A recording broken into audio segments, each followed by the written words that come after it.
Photoshop software இருக்கு இல்லையா, அதோட கதை அவ்வளோதாங்க முடிஞ்சிருச்சு அப்படின்றத பேஸ் பண்ணி டிராகன் ஏஐ டூல் கரெக்டாக டெவலப் ஆகிட்டு இன்னும் ஒரு சில நாட்களில் வெளியே வந்துருச்சுன்னா ஃபோட்டோஷாப் சாஃப்ட்வேரோட கதை முடிஞ்சிருச்சு, அதெல்லாம் அவுடேட் ஆயிடுச்சு, ரிக் ஃபோட்டோஷாப் அப்படின்ற மாதிரி ட்விட்டரில் நிறைய பேர் டிராகனை டேக் பண்ணி போஸ்ட் பண்ண ஆரம்பிச்சுட்டாங்க. ஸோ நம்ம எனக்கு இந்த வீடியோவில் ஆக்சுவலாக அந்த டிராகன் தான் என்னது, அது எப்படி ஒர்க் ஆகும், ஒருவேளை கரெக்டாக டெவலப் ஆகிட்டு ஒரு வெப்சைட்டாக வெளியே வந்துருச்சுன்னா அதை நம்ம எப்படி பயன்படுத்தணும், அதில் என்னென்னலாம் ஃபியூச்சர் இருக்கும், ஆக்சுவலாக நம்ம அதை பயன்படுத்துறதுனால என்ன ப்ராப்ளமை சால்வ் பண்ணுறோம், உண்மையிலே அது வெளியே வந்தால் ஃபோட்டோஷாப் சாஃப்ட்வேருடைய கதை அவ்வளோதானா அப்படின்றத டீட்டெயில்டாக ஒன் பை ஒன்னாக நான் இந்த வீடியோவில் ரொம்பவே கஷ்டப்பட்டு உங்களுக்காண்டி சொல்ல போகிறேன். ஸோ இந்த வீடியோவை நீங்களுமே இஷ்டப்பட்டு ஒரு லைக் பண்ணிவிட்டு அதுக்கப்புறமா ஃபுல்லாக பார்க்க ஸ்டார்ட் பண்ணுங்க. ஓகே, நம்ம பார்க்க போகிற 5 முக்கியமான விஷயத்தில் முதலாவது டிராகன் அப்படின்னா என்னன்னா, இது ஒரு ஆர்டிஃபிஷியல் இன்டெலிஜென்ஸியை பேஸ் பண்ண இமேஜ் எடிட்டிங் பண்ணக்கூடிய ஒரு டூல் தான்.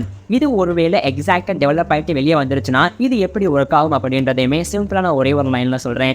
ஆக்சுவலாக இது ஒரு டிராக் அண்ட் ட்ராப் பண்ணக்கூடிய டூல் மாதிரி தான் இருக்கும். ஃபோட்டோஷாப்பில் எப்படி ஸ்மஷ் டூலை பயன்படுத்துவோமோ அதே மாதிரி தாங்க இதில் ஒரு pen point and ball drop மாதிரி இருக்கும். அதை டிராக் அண்ட் ட்ராப் பண்ணுறது மூலியமா எடிட் பண்ணலாம். ஸோ இந்த எடிட்டிங் மூலியமா நீங்கள் ஒரு இமேஜுடைய சைஸை மாற்றலாம், பொசிஷனை மாற்றலாம், எமோஷன்ஸையும் மாற்ற முடியும் அப்படின்ற மாதிரி சொல்கிறாங்க.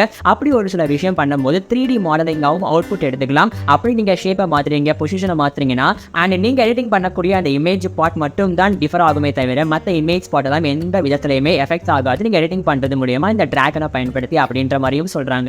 அண்ட் மூன்றாவது, இதை எப்படிப்பா பயன்படுத்துறதுன்னு கேட்டிங்கன்னா, இப்போ நான் பேசிட்டு இருக்க டைம் வரைக்கும் டிராகன் அப்படின்ற இமேஜ் எடிட்டிங் ஏஐ பேஸ்டு பண்ண டூல் பில்ட் ஆகிட்டு வந்துட்டு இருக்கு. இப்போ இனிஷியல் ஸ்டேஜில் தான் இருக்கு. ஸோ இதை பில்ட் பண்ணிட்டு as soon as possible ஒரு வெப்சைட்டாக வெளியே கொண்டு வரும்போது கண்டிப்பாக நம்ம சேனலையும் நான் உங்களுக்காண்டி அப்டேட் பண்ணுறேன். இன்கேஸ் அப்படி கொண்டு வந்தாங்கன்னா நார்மலாக நீங்கள் அந்த வெப்சைட்டை விசிட் பண்ணி பார்த்துட்டு உங்களுக்கு தேவைப்படக்கூடிய இமேஜ், அதாவது எடிட்டிங் பண்ணலாம் நினைக்கக்கூடிய இமேஜை உள்ள அப்லோட் பண்ற மாதிரி இருக்கும். தென் நீங்க டிராக் அண்ட் டிராப் பண்றது மூலமா இப்போ நான் அந்த வீடியோல காட்டுறேன் இல்லையா, இந்த ஆப்ஷன் மாதிரி தான் இருக்கும். இதை நீங்க டிராக் அண்ட் டிராப் பண்றது மூலமா உங்களுக்கு தேவையான பொசிஷன், சைஸஸ், எமோஷன்ஸை சேஞ்ச் பண்ணிக்கிட்டு ஜஸ்ட் சேவ் பண்ணலாம். நாலாவதா இதுல முக்கியமா என்னென்ன ஃபியூச்சர்ஸ் இருக்கும் அப்படின்றத பேஸ் பண்ணி ஒரு 4 பாயிண்ட்ஸை பார்க்க போறோம். ஃபர்ஸ்ட் பாயிண்ட் பேஸ்ட் எடிட்டிங் சொல்றாங்க. இமேஜ் எடிட்டிங்கை பேஸ் பண்ணி நிறைய டூல்ஸ் இருக்கு, ஆனாலுமே பாயிண்ட்டை பேஸ் பண்ணி மட்டுமே எடிட் பண்ண முடியும் அப்படின்றதுல டிராகன் அப்படின்றது வரக்கூடிய நாட்களில் முக்கியமான பங்கு வகிக்க போகுது அப்படின்ற மாதிரியும் சொல்றாங்க.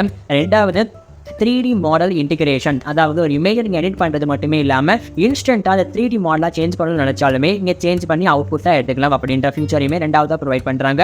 மூன்றாவது, மோஸ்ட்லி யூசர் ஃப்ரெண்ட்லியாக தான் இருக்கும். ஒரு புது யூசர் உள்ளே வர்றாங்க இமேஜ் எடிட் பண்ணுறதுக்குனாலுமே டிராக் அண்ட் ட்ராப் தான் பண்ண போகிறாங்க அப்படின்றதுனால அவங்களுக்கு யூசர் ஃப்ரெண்ட்லியாகவும் இருக்கும் இந்த டிராகன்.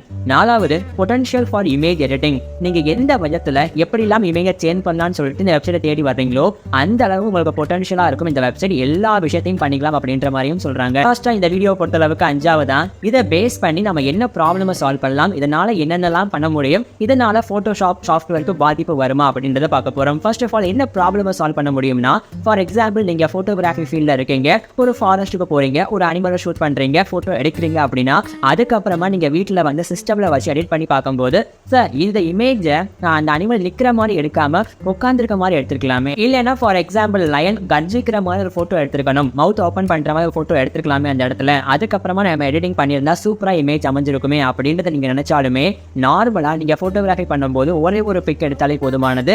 அதை இந்த சாஃப்ட்வேர் மூலியமா டிராகன் அப்படின்ற ஏஐ பேஸ்டு சாஃப்ட்வேர் மூலியமா நீங்க எடிட்டிங் பண்ணும்போது நீங்க என்ன எமோஷன்ஸை கேப்சர் பண்ணணும்னு நினைச்சீங்களோ அதை உள்ள வச்சு எடிட்டிங் பண்ணிக்கலாம். எந்த மாதிரி ஷேப்ல நிற்கும் போது அனிமலை போட்டோ எடுக்கலாம் அப்படின்னு நினைச்சிட்டு இருந்தீங்களோ அதை நார்மலா நீங்க எடுத்த போட்டோவை இன்புட்டா கொடுத்தே சேஞ்ச் பண்ணிக்கலாம் அப்படின்றத சொல்றாங்க. ஸோ நார்மலா நீங்க ஒரே ஒரு பிக் எடுத்தாலே போதுமானது. அதுக்கப்புறமா அது எந்த விதத்தில் எமோஷன்ஸ் மாற்றினாலுமே பொசிஷன் சேவ் மாற்றணும்னாலுமே இந்த ஒரு டிராகன் டூல் மூலியமாக நீங்கள் பயன்படுத்திக்கலாம். ஸோ மோஸ்ட்லி டைமை சேவ் பண்ணுறதுக்கு தான் இந்த டிராகன் டூலை கொடுத்துருக்கோம் அப்படின்ற மாதிரியும் சொல்கிறாங்க. அண்ட் பேசிக்காக அந்த போஸை சேஞ்ச் பண்ணுறது அனிமலுக்கும் பண்ணிக்கலாம், ஹியூமனுக்கும் பண்ணிக்கலாம். ரெண்டாவது, ஷேப்பை ஆல்டர் பண்ணிக்கலாம், சைஸையுமே ஆல்டர் பண்ணிக்கலாம். ஒருவேளை உங்கள் பிக்சரில் ஏதாவது ஒரு ஆப்ஜெக்டை ரிமூவ் பண்ணணும்னாலுமே இங்கே ரிமூவ் பண்ணிக்கலாம். அஞ்சாவது, பேக்ரவுண்ட் சேஞ்ச் பண்ண முடியும். அட் லாஸ்ட்டாக ஒரு நியூ இமேஜை உங்களால் ஒரு ஸ்க்ராட்சை மட்டுமே வச்சு பேஸ் பண்ணி கிரியேட் பண்ண முடியும் வெவ்வேறு விதமான ஆங்கிள்ஸில் அப்படின்ற மாதிரியும் ஓப்பனாக சொல்கிறாங்க. ஸோ இந்த மாதிரியான சாஃப்ட்வேர் வெளியே வரும்போது கண்டிப்பாக ஃபோட்டோஷாப்பை மேபி எஃபெக்ட் பண்ணுறதுக்கு வாய்ப்புகள் இருக்குது அப்படின்றத நான் என்னுடைய பாயிண்ட் ஆஃப் வியூ வந்து சொல்லிட்டு இருக்கேன். ஃபார் எக்ஸாம்பிளுக்கு கீபேட் மொபைல் இருந்துச்சு, இப்போ டச் ஸ்க்ரீனோட மொபைல் இருக்கு இல்லையா, ஸோ எந்த மொபைல் இப்போ இருக்கக்கூடிய காலத்தில் டாமினேட் பண்ணிட்டு இருக்கு, டச் ஸ்க்ரீன் தான் அப்படின்னு இருக்கும்போது கீபேட் மொபைலும் நமக்கு பயன்படுத்தி தான் இருந்துச்சு. ஆனால் டச் ஸ்க்ரீன் மொபைல் வந்ததுக்கு அப்புறமா கீபேடை கொஞ்சம் கொஞ்சமாக மறக்க ஆரம்பிச்சிட்டோம் இல்லையா. அந்த மாதிரி நமக்கு ஈஸியான டூல் வெளியே வர நம்ம ஆல்ரெடி பயன்படுத்திட்டு இருக்க டூல் நமக்கு கொஞ்சம் டஃப்பாக தோணாலுமே நம்ம புது டூலுக்கு மாற ஆரம்பிச்சிடும் அப்படின்றது தான் ஒரு யதார்த்தமான விஷயம். ஸோ இதை பேஸ் பண்ணி நீங்கள் என்ன நினைக்கிறீங்க அப்படின்றதையுமே காமெண்ட் செக்ஷனில் சொல்லுங்கள். வேறு டவுட் இருந்தாலுமே காமெண்ட் செக்ஷனில் கேளுங்க. எல்லாருக்குமே தேங்க்யூ அண்ட் பை.